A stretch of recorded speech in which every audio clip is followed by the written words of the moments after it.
If you consider yourself the next Einstein of human biology, then you'll ace this quiz.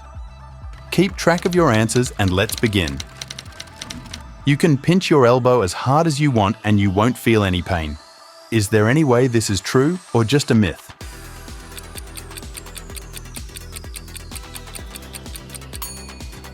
It's true.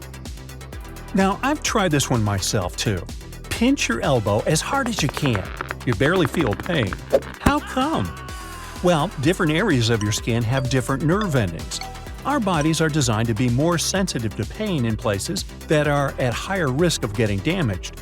Those important parts have more nerve endings so that we're more alert and able to protect ourselves. And thick skin, like that on elbows, has fewer pain detectors. Now, I'm not talking about the tingling, jolting pain you can feel when you hit your elbow against something. Next one. When you blush, it's because your liver is also turning red. True or false?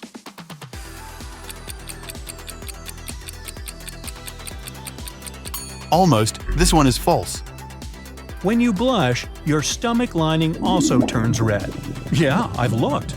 The stomach lining is the tissue that protects your stomach walls from the acid inside. When you blush, it also turns red because blushing happens when the blood rises to the surface of the skin. This affects the stomach too.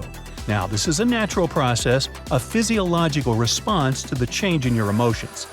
Now, since we're talking about the stomach, it might be a good time to mention that the stomach fluid has the ability to melt a steel table. Yup. This means the acid would be able to digest your internal organs. Luckily, the stomach lining prevents this from happening. As bizarre as this may sound, humans can glow in the dark? Is this true or completely false?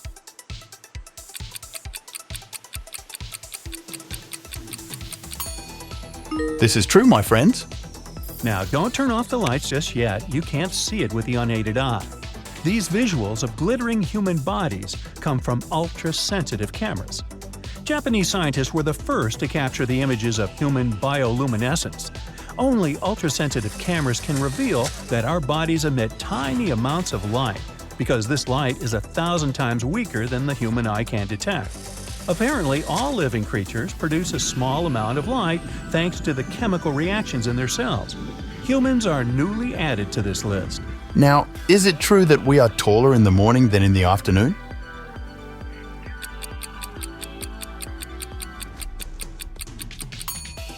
Yup, that's true. This height difference is related to gravity. Its force compresses the cartilage in your spine and knees when you stand up or sit down throughout the day. But when you're lying down, your spine decompresses and relaxes. That's why when you wake up in the morning after resting in bed all night, you're taller. The increase in height is not even above an inch, so don't bet on who is taller after hearing this information. Okay, the skin is an organ. True or false? Come on, I know you know this. True, true, true. In fact, it's the largest organ in your body. It contributes to about 15% of your body weight. What else does this organ do besides covering your body? It performs vital functions. For instance, it protects your body from external physical and biological harm. Plus, it prevents excessive water loss.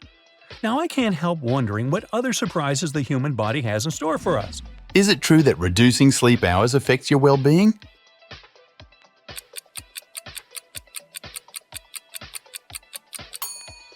Yeah, it's true.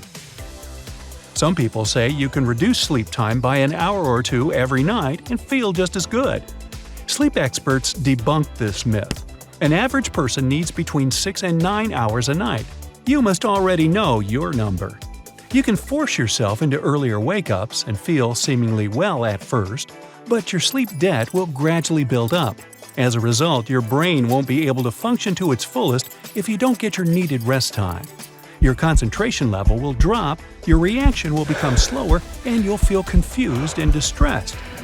Okay, that one was bizarre, so let's dig deeper. You can bank sleep hours in advance to feel better once you have to sleep less hours. True or false? It's also true. If you know you'll have to reduce the amount of sleep for a certain period of time, try banking sleep in advance. Experiments prove going to bed a couple of hours earlier than usual every night for a week could help you suffer less once you have to sleep less. Don't make a habit out of it though. Sleeping in on every weekend won't compensate for your sleep deprivation during the week. Knowers will know this one. The 10-3-2-1-0 technique works miracles. Is this true, y'all?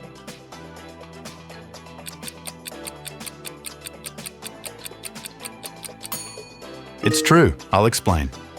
The idea is to stop taking caffeine in any form 10 hours before bed. Then no food at all 3 hours before bed. You must stop working to take your mind off things 2 hours before sleep.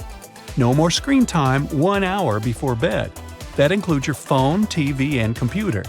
The blue light emitted by them all disrupts your sleep. Finally, the 0 in the formula stands for the number of times you'll hit the snooze button in the morning. Experts confirm this technique can definitely work and help you sleep well and wake up energized the next morning. Another very specific one. If you rub the Anmian spot 100 to 200 times, you can fall asleep in no time. Is this true or false?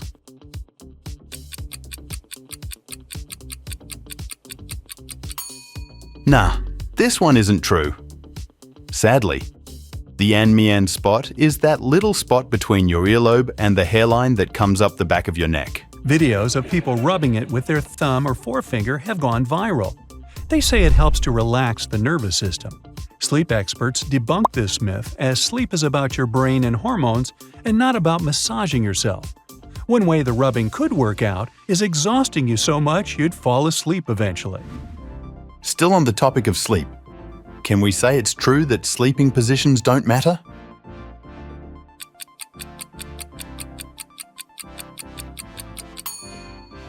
This is a myth. The way your spinal column is aligned and your head is supported means a lot. A bad position can cause neck or back pain or make breathing uncomfortable. You most likely sleep in one of 3 positions.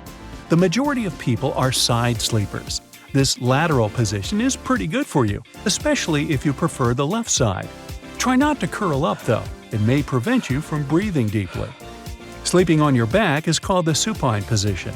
No matter if you sleep with your arms down and close to the body, or like a starfish with your arms up over your head, it could make your low back pain worse and take your snoring to the next level. This position is good for your neck though. If you prefer to sleep on your stomach, it's the prone position. It can help ease snoring but doesn't put your neck and spine in a neutral position and puts pressure on your nerves. You should put on your socks to fall asleep faster. True or false?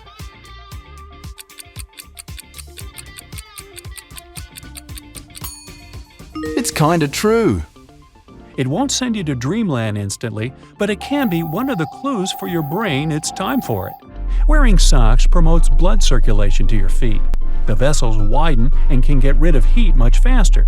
This drops down your core body temperature faster than usual, and that's what you need for a good, healthy sleep. If you don't want to go to bed with your socks on, at least let some cool, fresh air in. Your body knows it's bedtime when its temperature drops and it gets the signal it needs some good rest. The process will be much slower in a room that's too warm.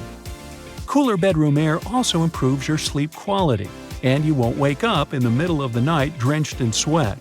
It also stimulates melatonin production. Here's something. Squeeze your muscles and you'll doze off in no time. Can this be true or just a myth?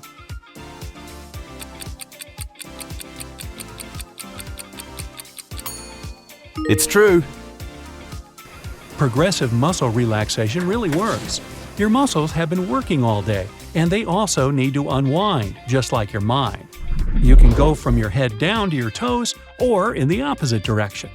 Start with a deep breath, then tense your toes. Hold them for 5 seconds and then relax them for 30 seconds. Move to your calves and thighs and do the same. Contract and relax. Continue to your abs and the backside. Move up to your hands, then arms and shoulders. Don't rush, go muscle by muscle and focus your mind on what you're doing. No external thoughts allowed. Finally, work your chest, neck, and don't forget about your face. Tighten your jaws and then relax them. If you're feeling lazy to do all that, At least work out your toes as you lie in bed. Curling and uncurling them for a while is a great way to release the tension from your entire body. It's so repetitive, your body is slowly moving into sleep mode. This next one sounds bizarre. Let's see if you can get it right. The sound of frying bacon can make you sleepy.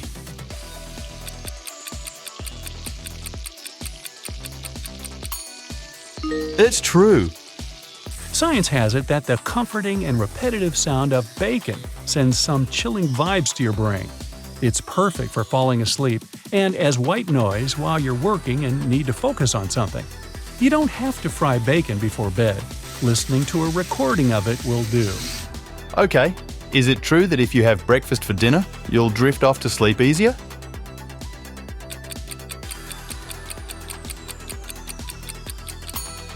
It's true. Let's see. Bananas help your muscles relax, thanks to potassium. Eggs are rich in protein that promotes healthy sleep. Almonds slow down your heart rate a bit. Oats and honey send the right amount of melatonin to your brain. Chicken or turkey has tryptophan in it, which boosts the production of relaxing mood hormones. Yogurt and other dairy products like milk have the same effect. Foods you should avoid before going to sleep, unless you want to be awake all night, are cheese, fatty foods, all things spicy, and of course, coffee. Since the topic of sleep is pretty huge, let's keep going. Is it true or false that a long daytime nap is great for you?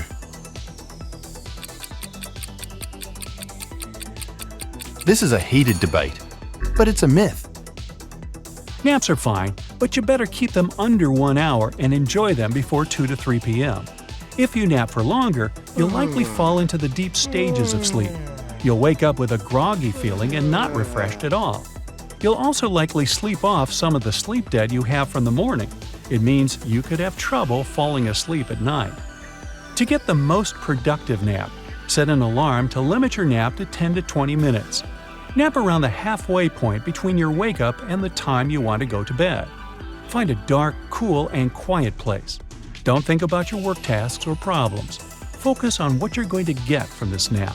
Now, let's say you traveled halfway across the globe. You arrive at someplace new and you are jet-lagged, of course. You gotta stay awake all night to cure jet lag. Is this true or false?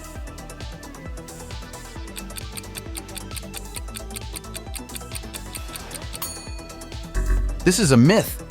As depriving yourself of sleep won't help you adjust to the new time zone. There is no cure for jet lag, but you could try spending as much time outside as you can. Natural light should help you feel better and get some sound sleep. You can start preparing yourself for your future trip ahead of time. If you're traveling east, say from New York to London with a 5-hour time difference, start shifting your schedule 4 or 5 days before the trip by 1 hour.